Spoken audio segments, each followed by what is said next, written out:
lahat ng mga taga-started sa Luzon, Visayas at Mindanao. By next year po, by January 2025, malapit na po mag-start muli ang dating started entertainment production or started town workshop. Okay, so abang-abangan nyo lamang po by January, mag-start na po ang started town workshop. Unlimited workshop po yan. Live na member silang binabayaran. Okay? So sa lahat ng taga-started, Luzon, Visayas at Mindanao, okay, narito po ako sa Araneta Coliseum. Ayan, sa Cubao. Ayan, mga taga-Cebu, mga taga-Davao, taga-Samar, at sa lahat ng mga taga-province. Ayan, narito po ang Araneta Coliseum. Napakaganda ng Araneta Coliseum. Tingnan po natin ang kapaligiran. Ayan. Okay, para po sa mga hindi nakakarating ng Araneta Coliseum, mga taga-probinsya dyan, mga taga-Samar, mga taga-Cebu. Okay, papakita ko po sa inyo ang Araneta Coliseum. Ayan. Nakikita niyo po yung nasa likuran ko. Okay, meron na po silang mga big shows. Ayan. Okay, imagine that. 2025, napakarami na po naka-schedule. Ayan, tingnan ninyo. Diyan sila Gary Valenciano at lahat ng mga artistang sikat dito sa Metro Manila. Meron po sila mga show, kasama din po dyan sila Andre. Ayan, no? So, napakaraming schedule. So, ang Araneta Coliseum. Ayan. So, nakikita niyo po meron silang big shows. Okay, so lalo-lalo yung idol ko si Gary Valenciano ay narito.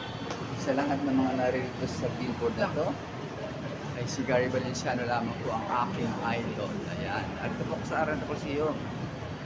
Tingnan din po natin ang kapaligiran ng napakagandang Araneta Coliseum. Ayan, pagpasta niyo po mga kaibigan at kayo ay aking ililibot dito sa paligid ng Araneta Coliseum. Christmas na Christmas, so you see that? Christmas is coming. Look at that, no?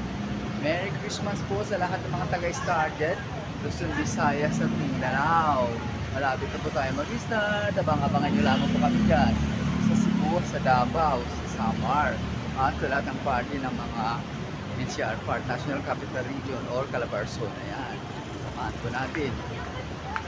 Started Talent Workshop. Ako po ang acting training director ng Started Talent Workshop. Mula po ako sa Bacoran ni Miss Mickey Aguila na nagtuturo po ako ng acting, dancing, singing, and modeling. Ayan po mga kaibigan.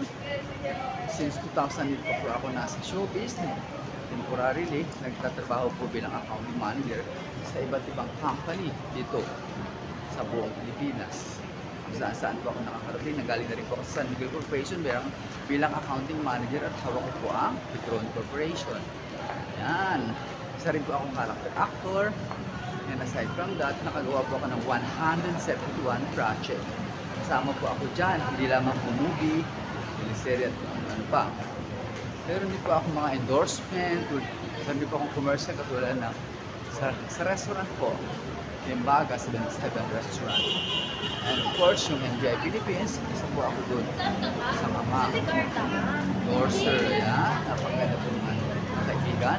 Once again, para po sa started sa Pilipinas, magandang gabi po sa inyong lahat.